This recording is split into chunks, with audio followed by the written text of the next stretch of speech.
Testing. Testing.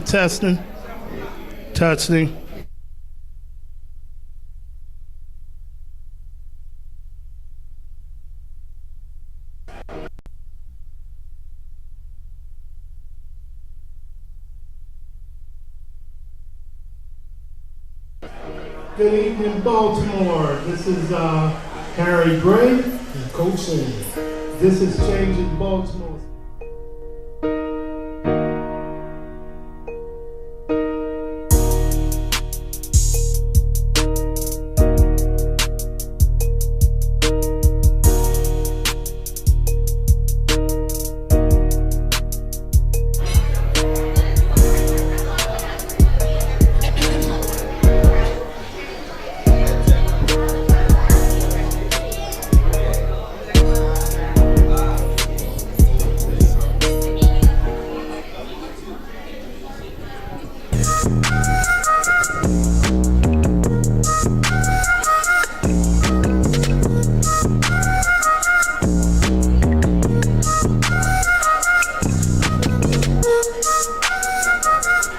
Welcome Baltimore. This is episode 17 of Changing Baltimore. I'm your host, Harry Gray. And I'm your co-host, Coach Sad. And we're glad to be here for another week here at Mo's Famous Seafood on Pulaski Highway, sponsored by Tone Drone LLC, Brainstream Media. We got something hot for you guys tonight, man. I hope you guys are definitely interested in this show. So those of you that are listening, definitely, call in. Our phone number is 410-417-7067. You can also hit us on Facebook. You can hit my page, Harry Gray, or you can hit us on Changing Baltimore. As you can hear, it's a packed house here at Mo's Seafood tonight. Glad to have you guys here. So everybody's at the bar. Everybody that's sitting down. If you want to chime in on our subjects, definitely chime in on our subjects tonight. We have an open mic. We have a couple of guests that will be coming on later on. And we're going to try to get this show started quickly. One of the things that we want to start off our show with tonight is something that's going on in Baltimore, probably in the state of Maryland. We want to kind of touch on special education in the school systems. It's something that, Coach Said and myself, we both work in special education, and we're seeing a lot of changes going on in special education across the state of Maryland. It just seems like some of the kids are kind of getting pushed through. So if you have a child that has an IEP, if you have a child that, borderline that's in special ed or has some special ed classes, I think you kind of need to pay attention to what's going on in your school district, in your school, especially in the middle school area. When you sit back and you start to get these IEP meetings once they get to the 8th grade, and they tell you that your son or your daughter no longer needs the IEP services, they need less restrictive environment. You know your child. You got to be the ones to say, hey, you know what? I don't agree with this. What's going on? So what's happening is they're changing these IEPs, putting these kids in less restrictive environments, putting them in high schools or putting them in school districts where they don't need the support. As they say, they don't need the support. And I think it's more, personally, I think it's hurting the kids more than helping the kids. We were just talking before the show, and we were talking about most of our middle schools in the state of Maryland. You probably will have roughly about 200 kids, no more than about 250 kids in the whole entire middle school, which means your kids are coming from smaller learning environments. Mm-hmm. Well, you change the IEP, you say, hey, you no longer need a paraeducator in the classroom. You no longer need a program support teacher. Your child is ready for general ed. you're now opening the door for your child, your son or your daughter, to literally sit back and be in the classroom of anywhere between 25 to 35 kids. So you know your kids, if they don't like big environments or they can't cope in big environments, what you think is going to happen to that kid? You have some schools, one that's in Baltimore City, Mercantile High School, who has 1,800 kids. So if your kid says, oh, I want to go to Mervo, and IEPs are changed and he gets into Mervo, and he's in the class or she's in the class with 35 kids, what do you think is going to happen? Coach said, your opinion on that. Oh, man.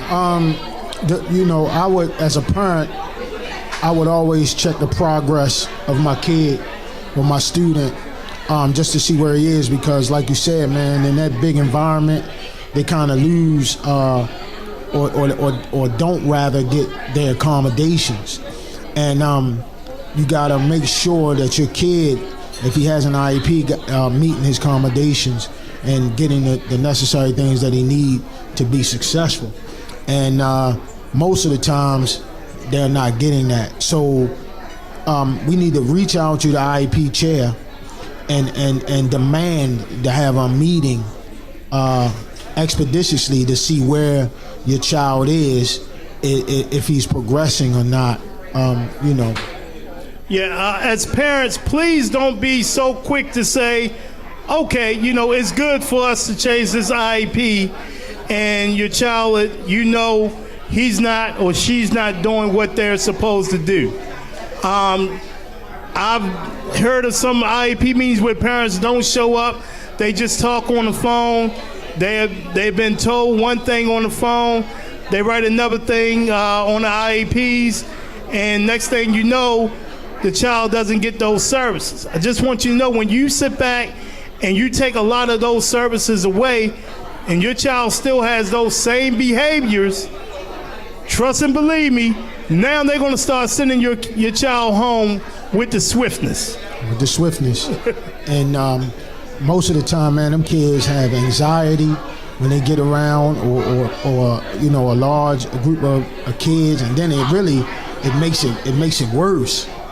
Whatever their diagnosis is, it's almost double and triple some of the times when they get in an environment that they're just totally lost in, man. And so my advice would just be, make sure we are aware of his or her accommodations, and make sure that if we're not, we need to be. Read the IEP so you'll know what your kid accommodations are, and making sure that they meet the accommodations. Yep. So again, take this seriously. If you have a child, a grandchild, a niece, a nephew, someone that you care about, definitely sit back and get knowledgeable on what's going on. Since we left you last, we've had a loss in the state of Maryland.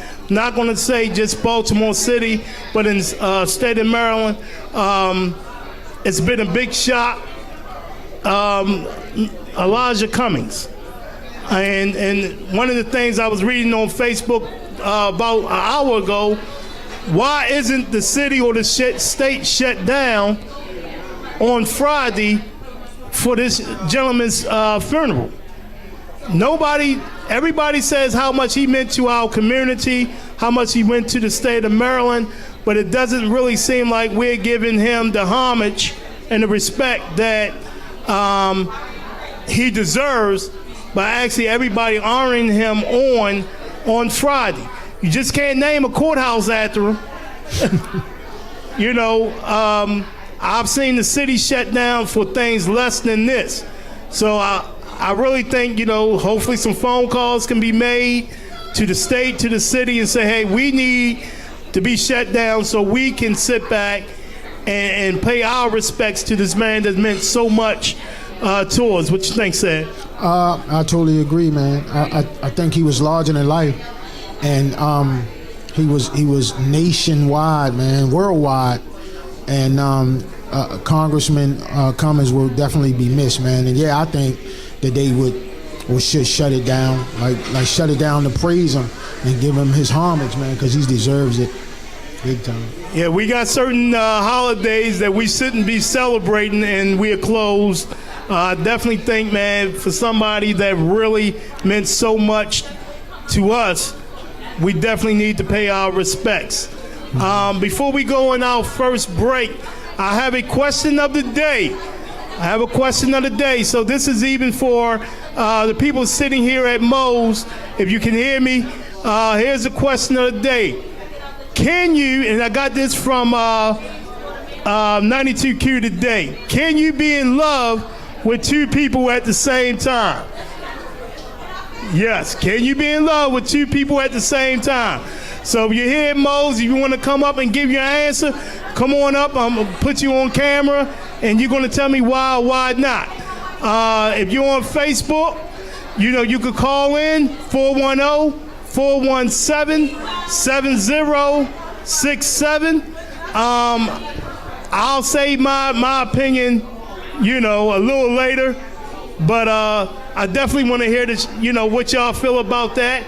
And we will be back in 1 minute right after this message.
Ready for me to start rapping?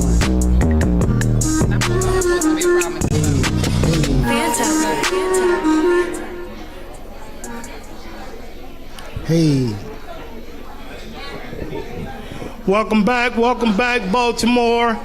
Episode 17 of Changing Baltimore. I'm your host, Harry Gray. Co-host, Coach Said. This is segment 2. Segment 2. Yes, it is. I want to bring to the stage or to the mic Coach Bree. Coach Bree Notes, young lady that I met on Facebook, seemed fascinating, very intrigued by her. She's a life coach, so we definitely wanted to talk to her how she got into it. We want to talk a little bit about the mental health, also about being a single parent, because there's a lot of single parents out there. How do we manage and some of the struggles that we have.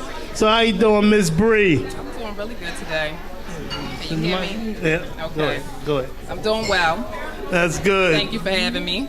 Thank you for coming. We've been trying to get you on here for about 3 months. So tell me, how did you get started in being a life coach? It's funny because I've been coaching people for quite some time. Turn the mic up. Is it okay? Can you hear me? Okay. Been coaching people for quite some time. But I sat back one day and I was thinking to myself about what I really love to do. And that thing is really helping people.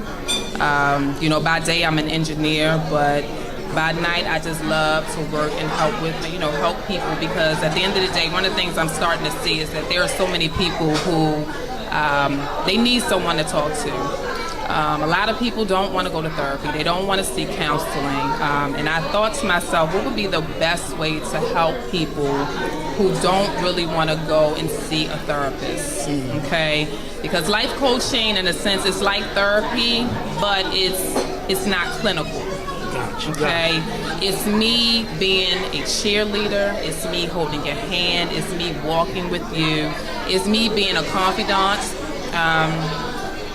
One of the things I've also learned, through this journey of life coaching is that, sometimes people don't feel like they have anyone that they can talk to, someone that they can just vent to, and someone that when you sit down and you talk with someone, you say, I can trust that person. I know that they're not going to run off with my information and tell it to whoever is going to listen.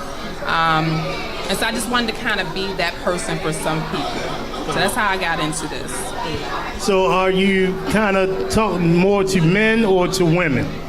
I talk to everyone. That's men, women, children, whoever is seeking some type of help, some type of counseling without it being actually clinical. That's who I'm geared towards. So has it been any real tough cases, any tough people where you really like, wow, wait a minute, let me sit back and before I give this advice, let me think about it first? Absolutely, but the thing about it is, and I'm going to say this, I've been through so many things in my own life that I've seen so much that be honest, there's not too many things I haven't seen, okay? With that being said, I started thinking to myself as well, we as parents, we have to heal ourselves because we don't want to project that energy onto our children. Okay. One of the things I saw too is, we're stressed, we're parents, we come home, we're tired, sometimes we have some really rough days. Come into the house, I'm screaming at the kids. They don't have anything to do with what happened during my day. You know what I mean? So you just get to a point where you say, I got to check myself. It's something that's going on with me that I really need to, work on or deal with.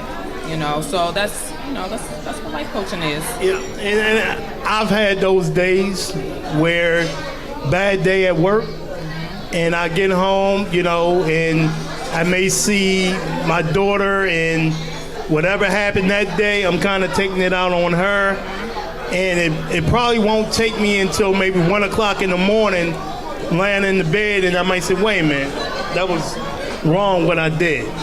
And I gotta immediately get her up at 1 o'clock in the morning and apologize.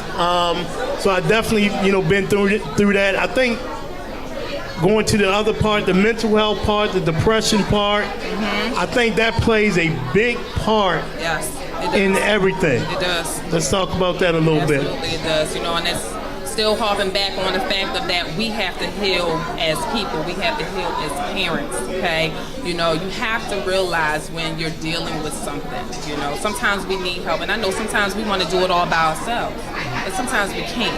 Sometimes you need someone that you can talk to and somebody that you can lean on, And that's when the depression comes into play, because what happens is you're keeping all that bottled up. You don't have anyone to talk to. So you're constantly being mad, you're constantly angry, you're constantly sad, you're constantly crying. It just becomes a cycle. And so with that being said, we have to sit down and say, what? I need to do something about this. And it may not be therapy, it just may be a life coach. And that's how I got into it. Yeah, I just want to know, have you ever thought about making the transition from being a regular life coach to being a clinical life coach? I thought about it, but I'm going to be honest, I've done so much school that going back to school is probably not in the cards for me right now. Like I said, I'm a single mom, so I have 3 kids, and I'm constantly on the road with my kids. I got 2 that play basketball, and then I have a little one. She's only 19 months old now, so my schedule is very busy. But if it's presented, for me, and it's for me, then that's what I'll do. Okay. So you have any questions for Coach Bree? Our number is 410-417-7067. I think it's very important that we do have someone that we can go to and talk to about the struggles in everyday life. One of the things that I wanted to actually talk to Coach Bree about before we get to the single mom, the single dad, single parent thing, is the question of the day. Is it possible to be in love with two people at the same time? So you're the life coach. Help me. I might need this. Put me all the way on the spot just now. I don't believe so. No, I don't. I talk about, I do have an Instagram page, Life Coach Bree. I talk about relationships and love quite often. One of the things about, and then we going back into this depression and this sadness, is these relationships. We're trying to make people love us. And at the end of the day, if someone doesn't love you, they just don't love you. You know what I mean? You can't make anyone love you. So, no, I don't believe that. I don't. I do believe in soulmates. I do believe in that. That person that's going to have your back 100%, through sickness, through health, through everything. They might not like you all the time, but they're going to love you. You know what I mean? So that's what I believe. No, the answer's no. What about you, Coach Said? Nah, I don't agree with it. I don't agree with it, man. I think that, if you're giving your soul to one person, you can't give him the two. See, Coach Said is married, so he had to say no to that. Again, the answer for me is absolutely no. Also, if you are in love with one person, all your time and your energy is going to be spent with that person. Nobody else can kind of get into that space. If you let somebody else get into that space, then you weren't in love with that first person. So let's talk about being a single parent. I think the definition of single parent is you're doing it by yourself. There's nobody else. You are that one entity. I think some people, whether it's men, whether it's women, I think we use that term single parent loosely, because, my ex will probably say she's a single mom. I'm like, no, you're not single. You got a boyfriend, plus I'm here also. So you're not single. But sometimes they get to a point where they say, hey, I'm doing it all on my own. But they don't ask for the help. They don't seem like they want the help. Even if you make the phone calls, you make the efforts to say, hey, this is what I need to do. Just include me into whatever plans that you have. Listen, the moms are strong. I'm going to say that. There's no ifs, there's no ands, no buts about it. Moms are strong. And I think they kind of get to a point where they want to do certain things by themselves. And then when they kind of really get into it, they say, hey, I do need that help. And that person's no longer here. They're out of the picture, but I'm doing it all on my own. Give me kind of your take on the single parent. No, I really am a single parent. I'm a single mom, okay? That's exactly what that means. I do this, okay?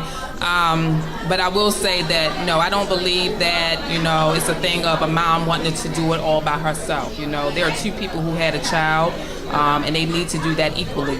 It's shared. It should be. That's the way I feel about it, okay?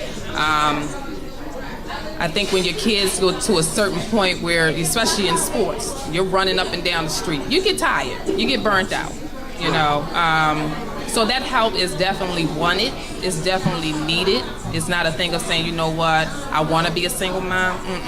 No. Nope, sure don't. No. I tried to mimic my grandparents. They had 5 children. They were married for forever. And, that's what I thought was going to happen for my life. But the thing about it is that's not the way it's set up. That doesn't happen for everybody. And then when things don't happen the way that we see, the vision that we have for our lives, that's where we talk about that mental health, that depression kicks in, that sadness kicks in. You know what I'm saying? Why? Why didn't this happen for me? What's wrong with me? Why can't I be married? Why can't I have the big old house on the hill or whatever it is? At the end of the day, we got to sit back and say, you know what? That's not what my life is supposed to be. You know what I mean? That's not for me. That's for somebody else. There's a bigger vision for your life, and everybody's life is not going to look exactly the same. And this show started with trying to find solutions to our issues in Baltimore City. We have, expanded to trying to help everybody out.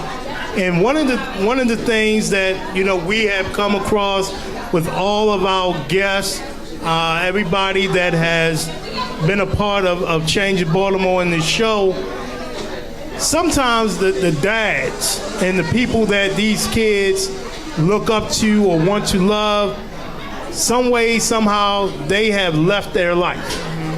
And I think that's when the mental health part comes in, the depression, I don't care. I said it a few shows before. Yes, you're 100% right. If you have two people that laid down and had a kid, some way, somehow, both people have to stay in constant contact with that child. So if my son or my daughter lives with you, we should be in constant contact on what's best for the child. Not best for us, but what's best for that child. And if I need to come over and we need to talk together to that child, we need to do that. And, I think parents, adults struggle. I think we are, as adults, our kids' worst enemies at times because we can't get along. What do you feel about that, Coach Sid? Well, I think that, all kids need that balance, man, between the mother and the father. That's just my opinion, but I think they need that balance, especially during their maturation stage and getting older, because both parents play a major part, and I think when they don't have the balance, they kind of missing something. I'm not saying that the parent has to be together, but I think that the kids should always have the mother and father in their life. That's my opinion. Yeah, and I don't think that everybody needs to stay together for the kids, but I think everybody needs to work together for the kids. I'm a divorcee, and yes, sometimes it does get hard, but I will pick up that phone a lot of times and call the mom and say, hey, look, what's going on, with my daughters, and I need to know. And her thing is, they're old enough to tell you themselves. I say, got that, but I want to hear it from you because I want to be able to work this out with us. I want us to be on the same page.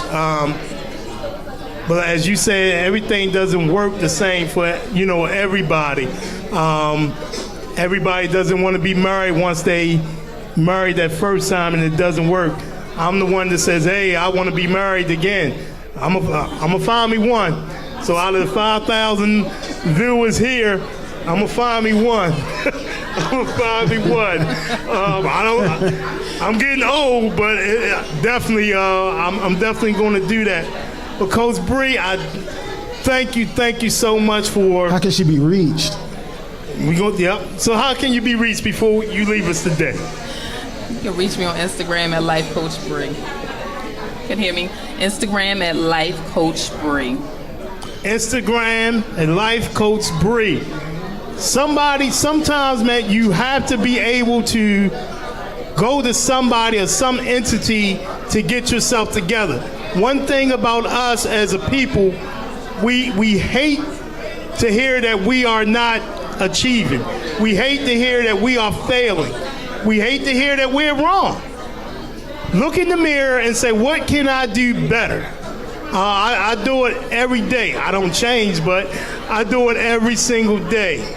So again, Coach Bree, thank you so much. Thank you. Yes, thank you, Coach Bree. Absolutely. And we will be right back with segment 2 of Changing Baltimore.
Welcome back, Baltimore.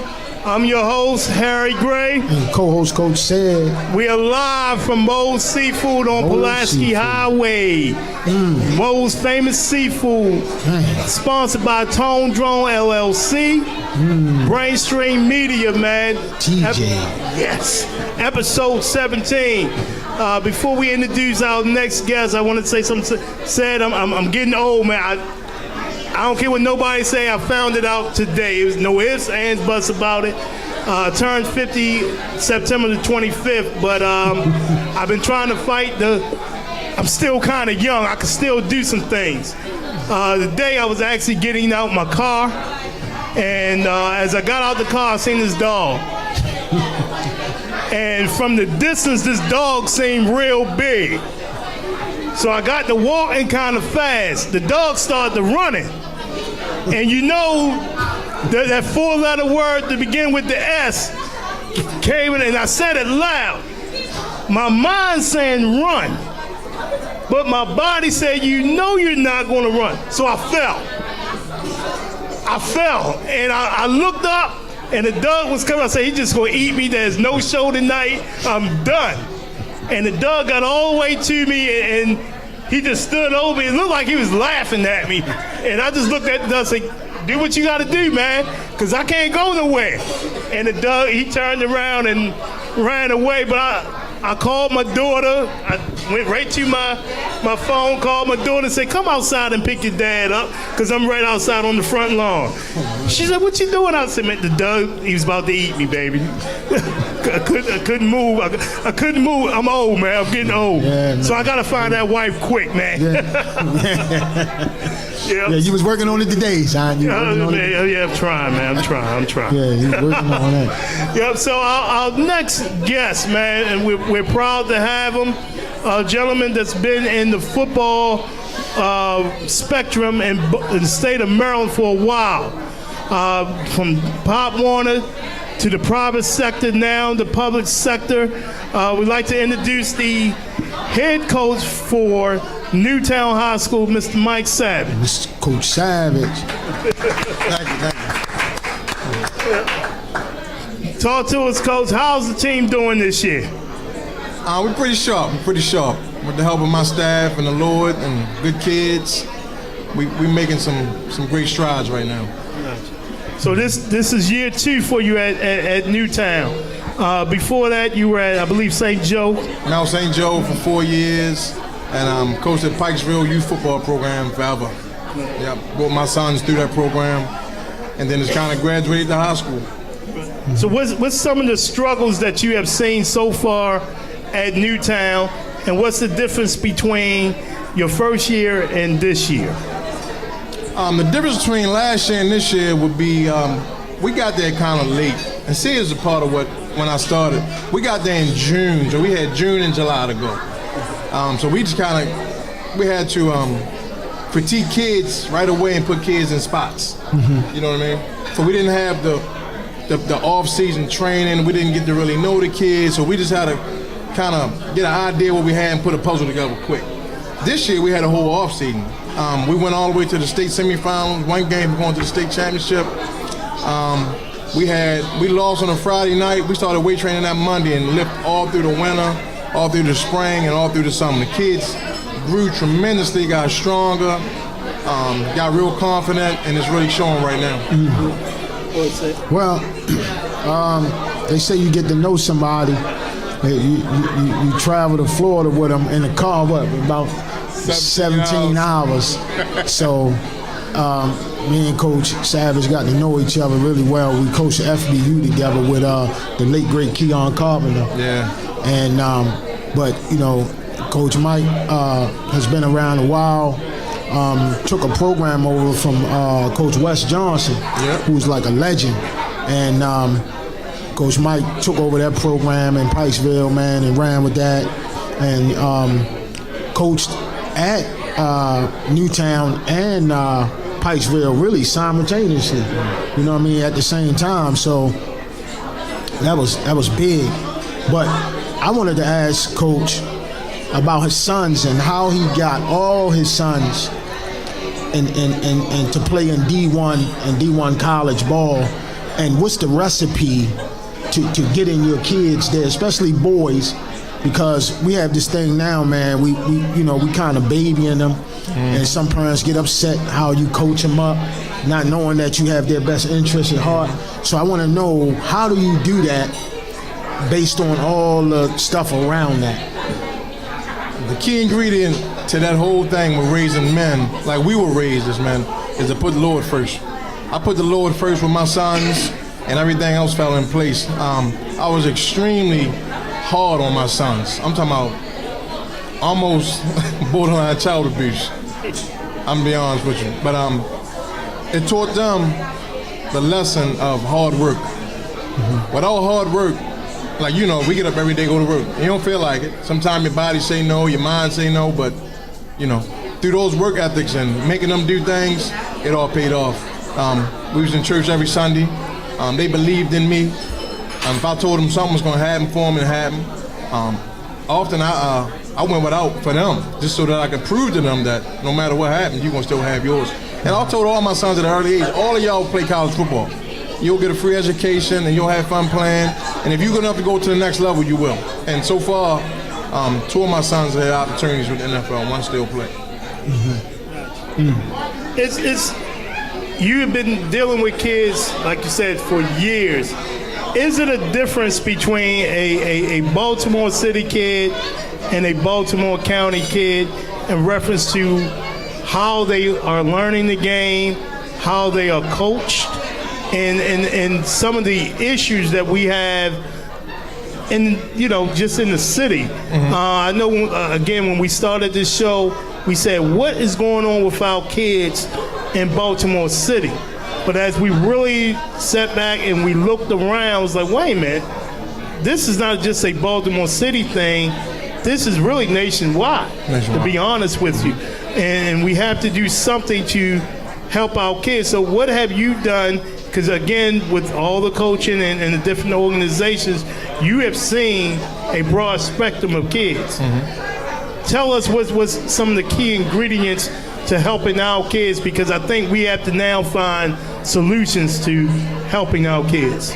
One of the main things with kids is a kid will know if you're genuine or not.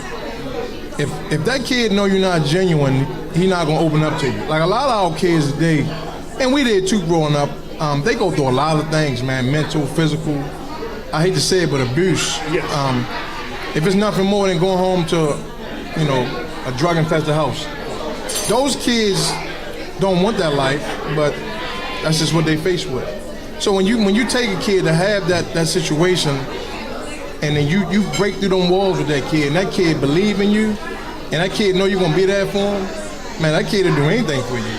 And then once you break through to that kid, man, and you make him believe in himself, I found that's an awesome gift from God that maybe, I know Sid got it. He's probably one of the only guys that I've ever met that had that same trait, right? I just believe I kind of believe that certain guys, when we, as football coaches, we kind of put in place. People think it's all about X's and O's, but it's really not. It's about us raising kids, really. It's not even about the win. It's about how can we break through to this kid, get this kid to believe in himself. You know, like I could take a kid with minimal talent and make that kid believe he's great, and he'll prosper on the football field. That's it. Now you done took that kid from A to Z. Now he believes he can do anything. You know, maybe it's just something that God gave myself and Sid and some other guys, but if you don't love these kids genuinely without the football, you're not breaking. You're doing them an injustice. And I think all of us up here and a lot of coaches in Baltimore, I always say if you are a true coach, you will spend more time with those kids on that field, on and off, than you do with your own family. That's right. And sometimes even if you're married, it may put your marriage in jeopardy because you're giving your all to those kids. Yep. I had that issue a while back where I was giving so much energy to those kids that didn't have a father, didn't have that male influence, and I would go home and get that look like, hey, it's 7:30. What you doing? Hey, look, hey, I was with, and it got to, a point where it's like, look, you're gonna have to choose which, what do you want? Right. And I remember sitting down and telling my ex the story. I said, look, there are so many kids out here that are borderline kids. They can be great kids, or they can be a kid that's locked up. Exactly. I'm trying to get them to teeter more on being great, and if they fall short, then that means they're very good. Exactly. But I want to, if I'm no longer here on this earth, and because the work that I put in with them, if they see you stranded on the highway somewhere, they're going to say, that's Coach Gray's wife or baby mama or ex. I'm going to make sure she's good. Make sure she's good. Instead of saying, hey, here's a female that I'm about to pull his gun out and I'm about to rob her. Exactly. And, when you're dealing in Baltimore City, you have those kids that can do that. Yep. And I'm pretty sure Coach said, I know, you definitely had where there are kids that were in gangs that played on your football team, and you got to, put this football gang or your street gang. A couple of them chose the street gang. Exactly. Like, hey, Coach, I can't get out. But yet, you were talking to that kid almost every night. Every night. Yeah. Those kids remember that. Yeah. They don't remember all the X's and O's and things like that. They remember, hey, I remember you coming to my house when I said I got my 17-year-old girlfriend pregnant, and you said, hey, let's talk it out, let's work it out, what's the plan? Yep. Yep. When my mama kicked me out, you sat back, came and got me and said, you want to stay with me for a couple of nights until I talked to your mama. Those are the things that I think, honestly, as African American men, we got to get back to. We got to get back to it because that's the only thing that's going to help our kids, Cosette. I totally agree, man, and I've had it on both spectrums where I had kids that went to that street lifestyle, and I had some guys that are productive citizens, and some high profile negative cases, but by the grace of God, man, most of them turned out to be pretty good. And them guys now, man, they call me up now and still seek advice because I'm always Coach said, no matter how old they get, no matter how old I get, how old I become, I'm just still Coach said, man, and they still tell me they love me and they still want that advice even to the day. Yeah, that's one of the biggest rewards when you take a kid, when you know he had a situation and you see that kid 10, 11 years later and he working, you say, Coach, I appreciate everything you have said or did for me. That's the biggest reward. Yep. That's bigger than any championships. Yep. Like every day with my high school kids, every day I ask myself, who prayed last night? You know, we gotta get back to teaching these kids how to pray. Yeah. Because they don't understand what prayer do. Yeah. You know, I came up in a household where my grandmother dragged me to church every Sunday. I say my prayers every night, every morning. And I tell my guys, man, get down and talk to the Lord. I said, talk to him in your spirit. Just like you talking to me, talk to the Lord. So, and a lot of guys, I believe we need to push that, push that Christianity back into our families and our kids. So you just got a new football field at Newtown. Brand spanking new. That's right. Brand spanking new, man. Tell me how it's feel, and give me a couple of your players, man, that everybody needs to look out for. I got so many. I'm just blessed. God gave me a lot of the football gods, and we say, bless me this year. My quarterback, Brian Williams, dual athlete, Jarrell Johnson, 6'3" linebacker. He signed with UMass already. The Broach brothers, Xavier Woodard, Zion Larkin. I mean, so many. I could go on and on. I'm just, those kids were there last year for the most part, but they really bought in the off season. I mean, they bought in totally, and it's just paying off.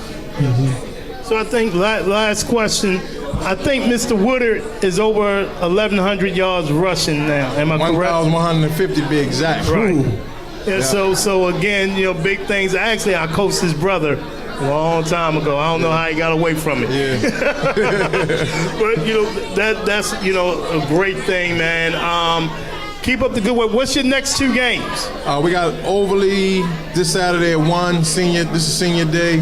Then we finish the season with Eastern Tech next Friday night. And then we getting ready for the playoffs. So where are y'all seated right now as far as playoffs? We're the number 2 seed right now in the 1A, I believe it's 1A North, right behind Milford. We like 4 points or 0.4 points behind Milford. Okay. Good seed. I just believe the momentum that we got right now and how our practice has been going, it's going to be tough for anybody to come in my house and beat us. and I'm going to tell you, man, it's so funny. I think the number 2 and the number 3 seeds are probably the best seeds to have. Absolutely. Because with the number 2 seeds, you're going to be home for at least 2 rounds. True. And then they do the reseeding. And depending on where you are reseeded, you may be home again for that 3rd round. So you may not face a number 1 seed into the semifinals or the finals. Exactly. So, again, I think that's good. I think it's going to be a couple of upsets throughout the state playoffs. Always. Owens Mills is tough. Owens Mills is a sleeper team. I give Coach Travis at Owens Mills the utmost credit. He does a great job of what he got up there. That's a sleeper team right there, Coach Travis. So that's it. So, Coach, thank you for coming on, man. Love to have you. We'll try to get you back on again for this playoff preview that we're going to have in a couple of weeks. Ladies and gentlemen, thank you for another segment of Change in Baltimore. We got one more. I was about to say episode. Yes, I was. But thank you, Coach Savage, for coming on. See you again. We'll be right back after these messages. Bingo.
Oh, you had to put me in my bag. Know a lot of niggas wanna fight me. Got a lot of shoes, yeah, just like a hype. Reebok running these ain't no Nikes. Made a lot of money, yeah, just off a tight beat. Like my balls, yeah, I like that type free. What do you think that's how that pipe me? Gon' T, bitch, you better not bite me.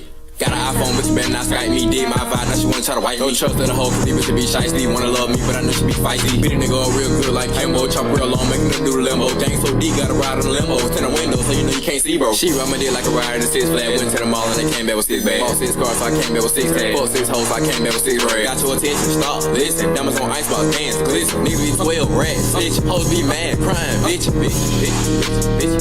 Tell us stop playing with clues. This Hennessy get you going, so you need a wet 4 time, might fall in drill. That pussy. Welcome back to the final segment of Changing Baltimore, episode 17. I'm your host, Harry Gray. Co-host, Coach Said. And we are here from Mo's Famous Seafood on Pulaski Highway, sponsored by Tone Drone LLC, Brainstream Media. All right.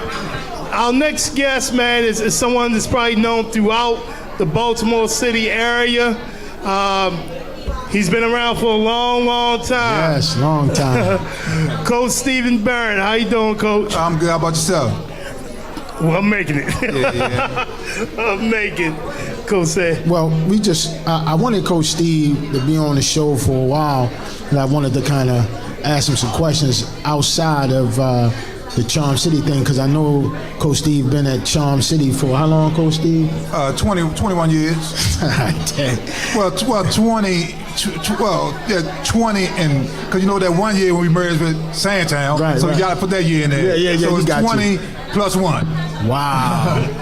Yeah, so 21 years coaching, and then also coming up and then playing with Coach Didi, who was a mentor of mine. Oh yeah, Didi.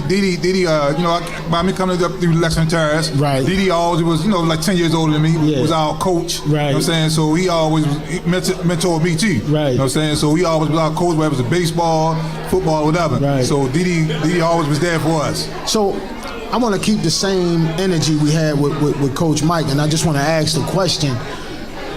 All your boys, how do you get your boys to that next level? How did your kids make that transition from Little League to high school to college, and you got one kid now playing for the Tampa Bay Bucks and Shaquille Barrett. How do you make that transition, or how do you push them to get to where they are? Well, our path was a little bit different than Coach Savage's, because Coach Savage said he was real hard.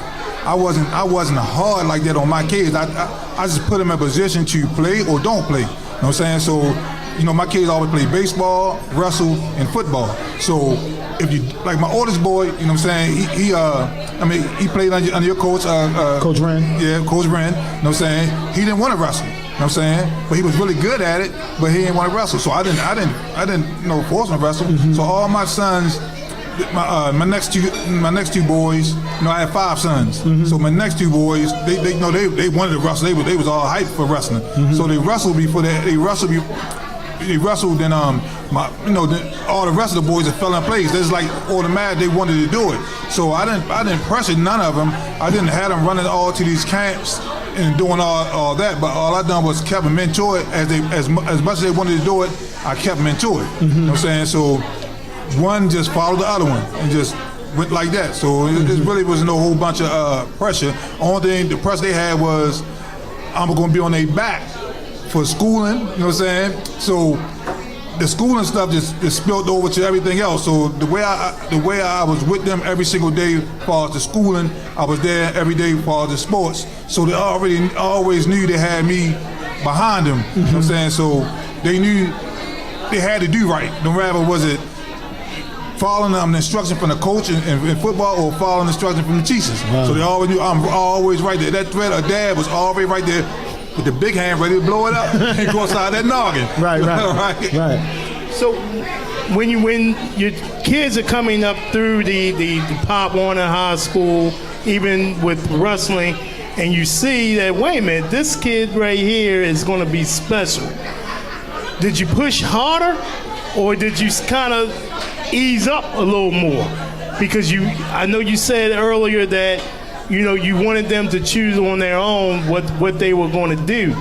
But when you sit and say, wait, man, you can go to college for free and maybe beyond, did you say, come on, hey, we're getting up 5 o'clock in the morning and we're going to train? Or you just say, we're just going to keep the same routine and let it go? Yeah, to be honest with you, I just kept the same routine. I mean, like I said, I got 5 boys. Shaquille, Shaq, he my next to the baby son. So he had 3 boys in front of him that he watched. Actually, he wasn't.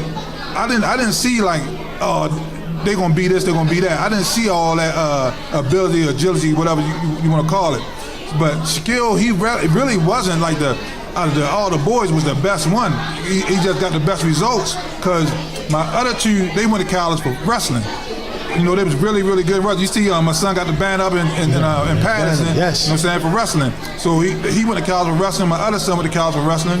And Shaquille, he had some wrestling in high school too, but he chose football. But the other 2 that went to, the other 2 that graduated, they went to wrestling because they were actually really good in wrestling, but they were really, really, really good in football. And even Shaq will tell you like he wasn't on their level. You know what I'm saying, as far as football, but he was okay. Shaquille was okay. It's just that Shaquille got the mindset. He actually went to City College, for like 2.5 years before I sent him away. So he had a real good brain. So he can outsmart people that was actually better than him. You know what I'm saying? So he was like a chubby kid. He wasn't like no specimen or nothing like that, but he always had good results in things that he done. Like, for instance, we was in one of them games, because we played Little League. He played for Charm City Buccaneers, and we actually won the Super Bowl, at Little League. But he was one of them kids, like, he called me, you gotta call him Coach Steve. I'm telling you, put me right here, I guarantee I'm gonna make the play. When he put his mind to it, he do whatever he say he gonna do, and he does it. I mean, fully. Like I said, I don't put no extra pressure on none of my boys. I just let them, whatever results they get, but never quit. I don't care if it's soccer, hockey, tennis. Once you start something, you gotta stick with it. Like I told you, my oldest boy, I told him, I say, I wanted him to wrestle. So I told him, I said, you go in that wrestling room, if you, I'm gonna let you go one day. If you like it and you wrestle, you gotta stay with it for the rest of the year. Just don't do it next year. But if you go in there and you like it, he went in there, the heavyweight, he was throwing the heavyweight around, beating the brakes off the heavyweight. But he still ain't want to do it. So I said, okay, well, you can't, don't do it. But if he just told me that one day, you knew that one day right there, if you say I'm a wrestling, you gotta wrestle the rest of the year. Next question, I know when your kids get to high school, you send them to Oklahoma. No, Omaha, Nebraska. Omaha, Nebraska. How does your wife take that separation anxiety? Because I know we kind of take that pretty good because we, men kind of think a little rational sometimes. Women get a little emotional. So how does she take that? Oh no, she cried eyeballs out. You can fill all these cups up with water. I mean, she cries a lot. You know what I'm saying? Because I ain't gonna lie, I might can fill one up myself. You know what I'm saying? Because when just send them away. That's a hard thing to do because a lot of them they went young. Besides Shaquille, Shaquille went in 11th grade. So when I sent him, his brother's already there. So when he went there, you know what I'm saying, he just fell in there with his brother for the last 2 years. And then my son Dominic, which we call him Whammer, you know what I'm saying, we sent them. He was by himself, but his cousin came a year later. So him and his cousin was there. So we sent a lot of our kids to that school. It costs a pretty penny to go there, but when you go through us, and I hook you up with the coach. You live on campus and everything, and you go for free. Only thing you got to pay for is your trip back and forth home. That's the only thing the parents pay. No stay. Like I said, they got a big old campus up there. I mean, just to get away from Baltimore, Baltimore, them guys, they rather see you dead and alive. They rather kill you for nothing than it's just because you're okay with your little life that you got. So just to get them away from Baltimore will be a good thing. You know what I'm saying? So, and Shaquille went, you know what I'm saying, he was going to City College, got robbed. You know what I'm saying, the guys robbed him for all this, he had